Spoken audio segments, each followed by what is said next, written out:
bonjour amis motocyclistes. Si vous voulez allonger votre bucket list, c'est une bonne journée pour regarder le show de moto. Et la semaine prochaine aussi, parce qu'on a 2 émissions spéciales sur notre voyage de rêve, mais vraiment de rêve, de faire de la moto en Corse. Alors voici ce que ça a donné.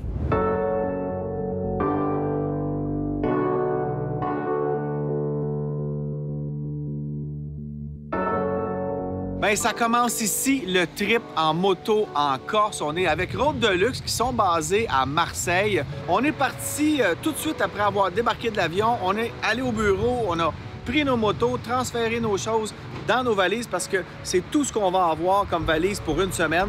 Et on prend une mini pause avant de prendre le traversier. On dort là-dessus ce soir et demain, on commence les courbes.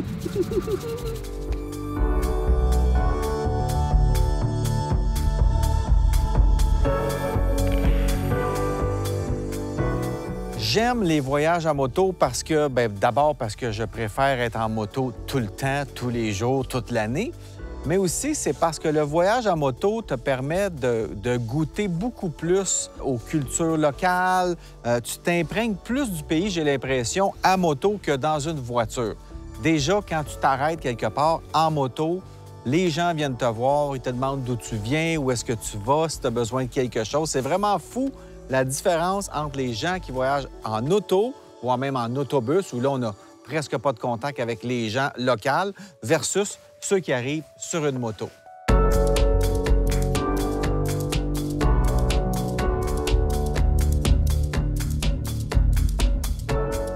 C'est notre premier arrêt en Corse. Écoute, le paysage, c'est déjà magnifique.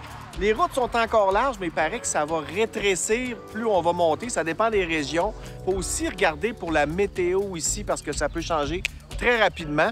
On a passé la nuit sur le traversier. Ça n'a pas trop brassé. Au petit matin, un petit déjeuner, on embarque sur les motos, on sort du traversier, puis là, on est déjà sur la route. On apprend à se connaître aussi parce que c'est tous des gens qui viennent un peu partout au Québec. On roule pas tous de la même manière, donc on s'ajuste. C'est ça qui est le fun de rouler en groupe aussi. Parce que quand tu arrêtes, tu as des choses à te dire, tu as des choses à partager. Donc, c'est vraiment le fun.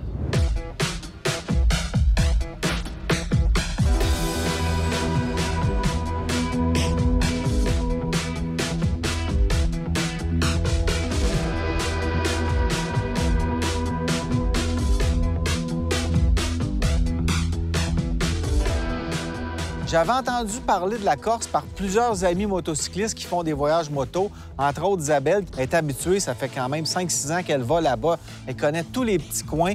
Puis, en fait, ça a confirmé ce que je m'attendais, c'est que c'est magnifique. C'est vraiment l'île de beauté.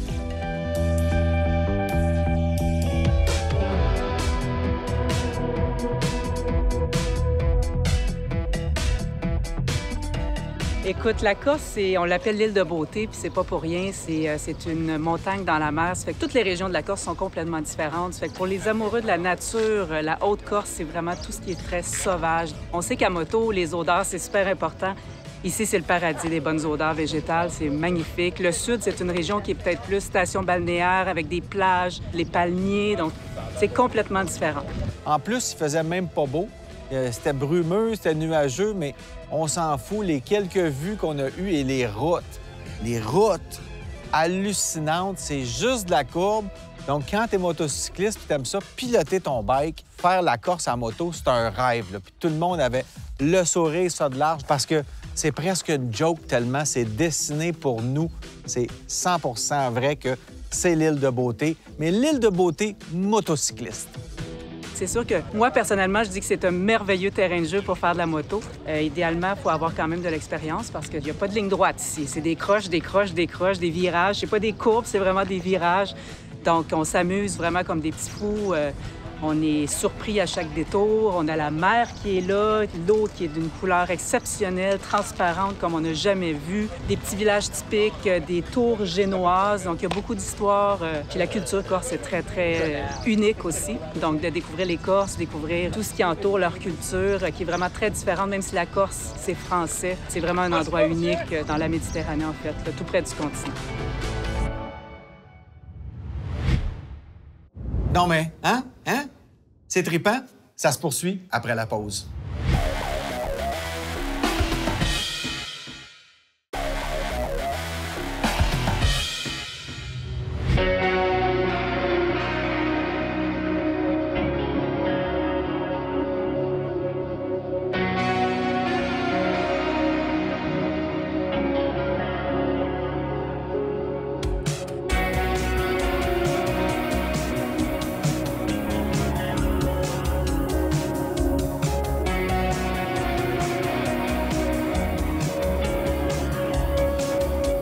une petite pause. La route est tellement belle partout. Il faut arrêter parce que quand tu es sur la route, tu tombes dans ta zone de pilotage. Et puis, j'ai de la difficulté à regarder le paysage puis piloter en même temps parce que c'est tellement intense, c'est tellement plaisant. Tu as le goût d'y aller puis d'aborder les courbes vraiment à bon rythme. On a un bon groupe aussi, ça roule bien. Mais t'arrêtes, puis là, t'as une carte postale à chaque arrêt. C'est vraiment, vraiment beau. Ils disent l'île de beauté. Bien là, c'est la deuxième journée. J'ai hâte de voir les 5 prochains jours parce que déjà, je suis flabbergasté. C'est magnifique. Puis, il y a de la moto partout. T'en croises, on s'envoie la main. Il y a comme un esprit motocycliste ici vraiment fort. On a vu aussi un groupe de Porsche qui roulait. Ça doit être une belle aventure aussi, rouler en Porsche dans ces panoramas-là. C'est magnifique.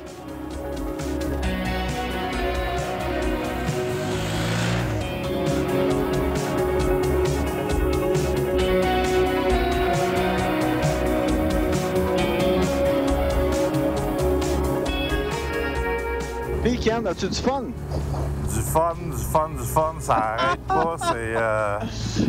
C'est juste incroyable. Il n'y a presque pas de ligne droite ici en Corse. C'est un paradis pour la moto. En plus d'être des courbes, ben, il y a toute la diversité du paysage d'un côté comme de l'autre. Ouais. On est dans un col qu'on commence à remonter, dans le fond, plus haut on a attention, un cochon, un cochon. Ouais, ça, Un beau cochon. Ça fait partie des obstacles à éviter. Tu vois que c'est des sentiers qui sont devenus des routes. Ouais. C'est vraiment à flanc de montagne tout le temps. Les routes sont accrochées aux montagnes. Des enfilades de courbes. Regarde, 1, 2. Et là, tu replonges en troisième. Ouf! Fou. Que c'est plaisant. Mais c'est là qu'on voit aussi l'importance d'avoir un guide quand on fait des places comme ça, parce que Isabelle est déjà venue ici à plusieurs reprises, donc essaie les beaux spots photos, les cafés, les choses que tu sais pas quand tu es tout seul. Tu peux les découvrir par toi-même, mais des fois, ça vous est sûrement déjà arrivé de prendre une photo et de dire « Ah, c'est super beau », puis là, tu rembarques, tu roules un peu, puis tu dis « Ah, c'est encore plus beau ici ». Bien ça évite ça quand tu as un ou une guide qui vraiment connaît le spot.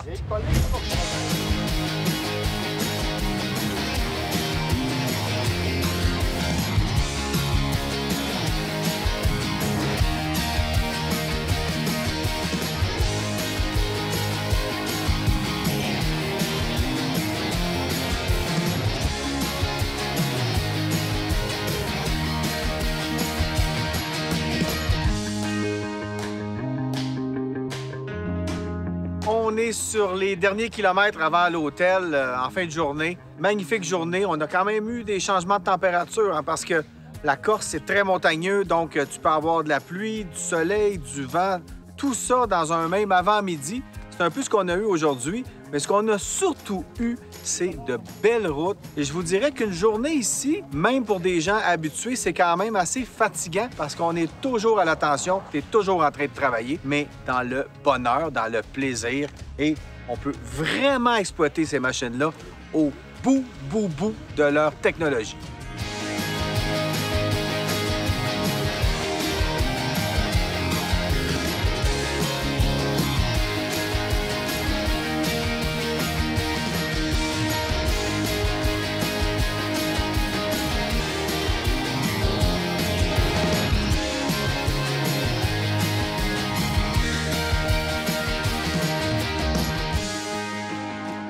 Quand on aime faire de la moto, on veut en faire du matin au soir. On est revenu tantôt à l'hôtel et on s'est fait dire qu'il y avait une petite route, écoute, c'est la largeur de même pas 2 autos, qui monte au bout de la route, une espèce de cul-de-sac.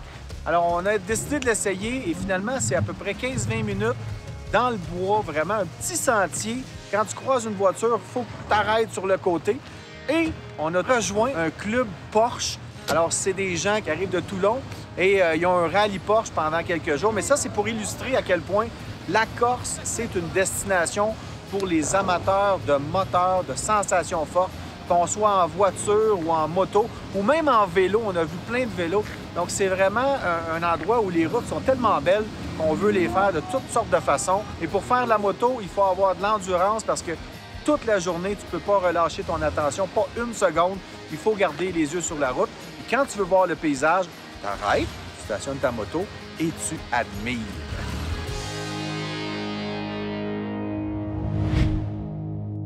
Restez là, après la pause, on vous parle du Kawasaki Vulcan Vaquero 1700 et on poursuit notre voyage en Corse.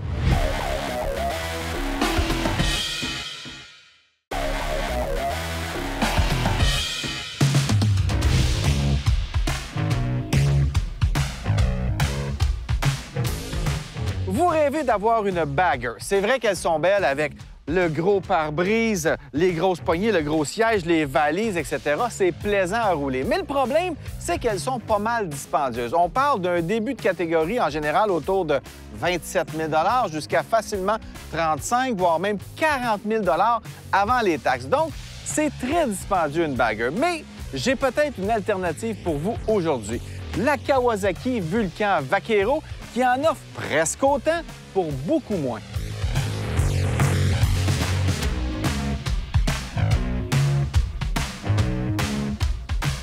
On le snobe souvent quand il s'agit de Bagger et on a l'impression qu'une Bagger doit absolument être américaine.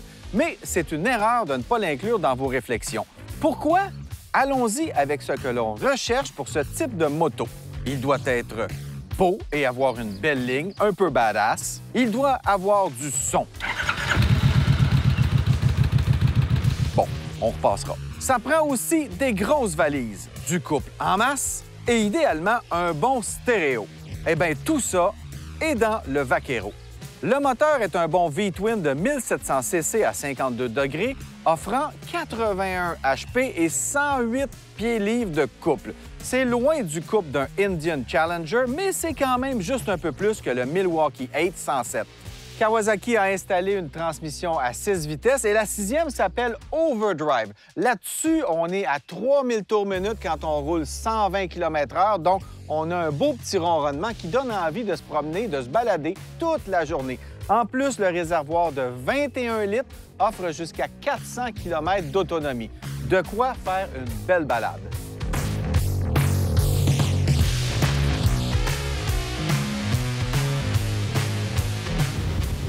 Et au guidon de la Vaquero, on est vraiment confortable.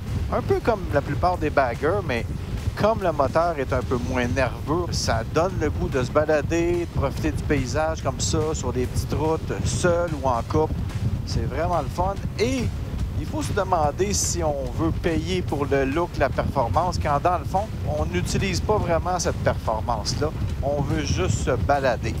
Cette moto se positionne dans les 21 000 dans le marché du Bagger. C'est assez exceptionnel. Mais pour ça, il faut faire des concessions. Évidemment, on n'a pas le gros écran TFT couleur qui vous donne une multitude d'informations grâce à plein de petits capteurs sur la moto.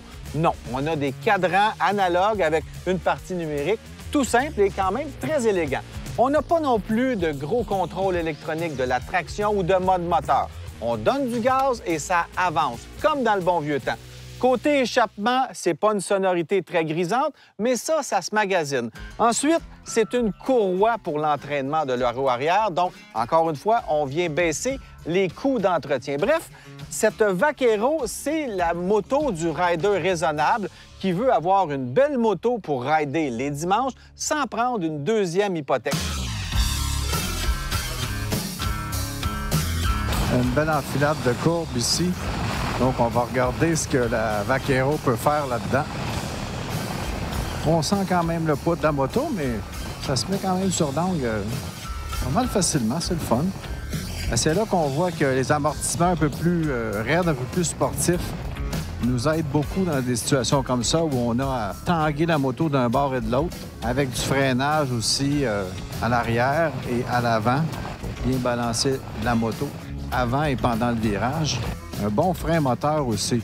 Aussitôt qu'on relâche la poignée des gaz, ça ralentit tout de suite. Donc, on peut quand même conduire cette moto-là beaucoup sans utiliser le freinage, juste avec le frein moteur. On peut faire pas mal tout ce qu'on veut sur la route. Pour le poids, à 845 livres, c'est dans les standards de cette catégorie, mais ça reste une moto lourde. Heureusement, ceux qui se procurent ce genre de moto n'en sont généralement pas à leur première bécane. Côté suspension, c'est plutôt sportif. On a une fourche qui n'offre pas d'ajustement, mais le choc arrière offre un ajustement du rebond. Bon, on va un peu sentir les bosses, mais ça a l'avantage de nous donner de belles performances en courbe. La Vaquero n'est pas trop basse pour sa catégorie et ça ne frotte pas trop dans les virages. Ça évite de frotter les dessous de ces beaux floorboards offerts de série. La selle est basse à 21 pouces et plutôt confortable. La selle passager, elle, est pas mal moins accueillante, malheureusement. Qui dit bagger dit sacoche et on l'a bien compris chez Kawasaki. Celle-ci offre 44 litres de rangement, ce qui est plus d'espace que sur la Goldwing. Bien sûr, elle n'a pas le crest d'une grosse marque américaine sur son réservoir. Et bien sûr, un Indian Challenger, ça flash. Une Road Glide de Harley-Davidson, c'est magnifique. Un K16 Bagger chez BMW ou encore un Honda Goldwing, ça offre des performances hallucinantes. Mais la question est, qu'est-ce que vous allez faire avec votre Bagger? Tout dépendant de votre réponse, la Kawasaki Vulcan Vaquero pourrait être la solution à cette équation. Voilà, c'était la Kawasaki Vulcan Vaquero 2023.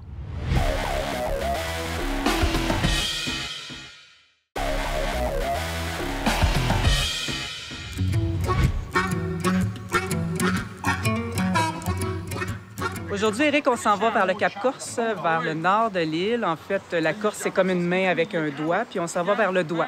Donc, Dame Nature va déterminer pour nous si on fait le tour du Cap-Corse ou on fait juste se rendre à Nonza, par exemple, pour rouler sur le bord de la mer. Encore des virages de prévus pour toute la journée, ça fait que ça risque d'être assez intéressant.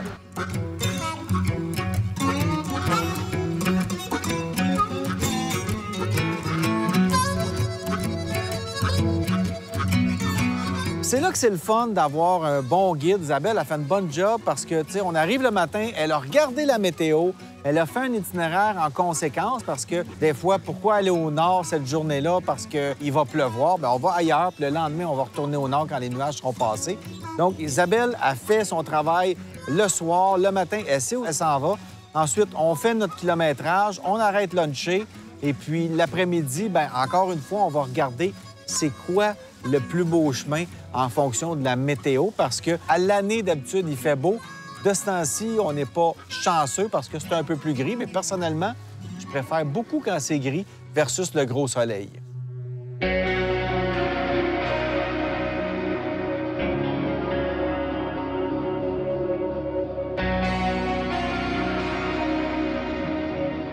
Alors, on suit Isabelle ce matin sur la route très tortueuse qui nous amène à Nonza. Wow! Et qu'on s'amuse. On a commencé sur une petite route beaucoup plus tranquille pour se réchauffer et s'éloigner de la pluie. Mais là, ça va bien, là. Eh, bon sang. C'est pour ça qu'on vient ici. Des journées de même avec des routes comme ça. Regarde ça, le panorama. Le meilleur moment pour venir en Corse, à mon avis, c'est le printemps et l'automne parce que les températures sont agréables. Là, c'est un peu exceptionnel cette semaine. Sincèrement, j'avais jamais vu un temps nuageux comme ça, mais généralement, il fait toujours très, très beau. Il y a beaucoup moins de monde aussi parce que l'été, la Corse est immensément sollicitée. Il fait trop chaud. Donc, c'est des belles périodes, des températures qui oscillent entre 15 et 20 degrés. Donc, moi, c'est mes mois préférés, en tout cas, pour venir ici.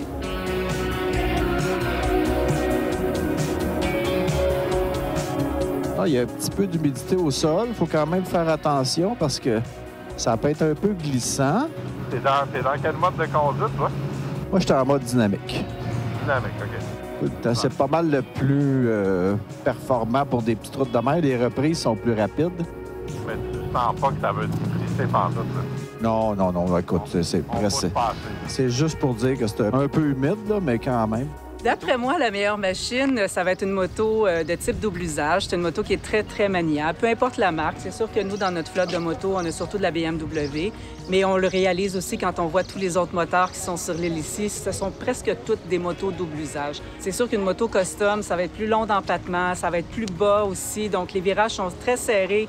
Ça va frotter, ça stresse les gens et tout ça. Donc, quand on y va avec une moto double usage, on a vraiment ce qu'il faut pour se promener ici. C'est des motos européennes, donc c'est sûr que, bien, moi, je parle de la BMW, mais la moto européenne, donc, elles ont vraiment été designées là, pour les routes qu'on a ici. Évidemment, on vient en Corse pour faire de la moto, pour triper sur la route. Mais en plus, en bonus, t'arrêtes en bord de route pour prendre une petite pause, puis t'as des paysages comme ça. C'est juste trop wow!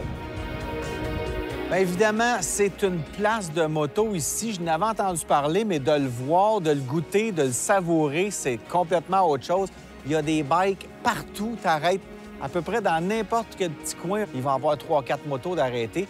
Des motos de partout dans le monde. Donc, c'est cool parce que tu vas parler avec eux. On a eu des échanges avec des Français, évidemment, mais on a vu des Belges, des Hollandais, des Italiens. Il y a plein de monde qui prennent le traversier pour aller faire une semaine de moto en Corse. Puis quand on est là, on comprend pourquoi. Tu sais, quand on vous disait que c'est une destination populaire pour les motocyclistes, la Corse, bien, on arrive à Saint-Florent pour prendre un café. Regarde le stationnement, c'est plein. Il y a de la moto partout.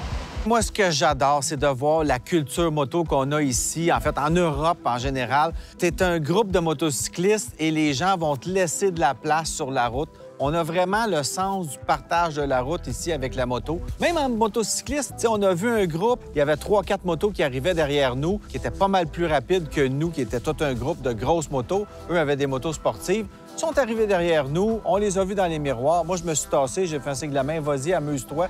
Donc, tout le monde est là pour profiter de l'île, profiter de la route à sa façon puis à son rythme. Puis il n'y a pas d'égo là-dedans. Tout le monde est là pour triper. Puis même souvent, on voit les gens qui nous ont dépassés aux arrêts typiques. On est arrêté à quelques endroits où on a vu des motos qui nous avaient passés. Puis c'était le fun. T'sais, on allait voir leur moto. Ah, c'est cool. T'sais. Vraiment, il y a un partage de la route qu'on n'a vraiment pas à la maison. Voilà, c'est la première de 2 émissions sur le voyage en Corse. Avouez que ça fait rêver, c'est vraiment un voyage extraordinaire. La semaine prochaine, on complète ce voyage et on fait l'essai de la Super Duke GT de KTM. Soyez là.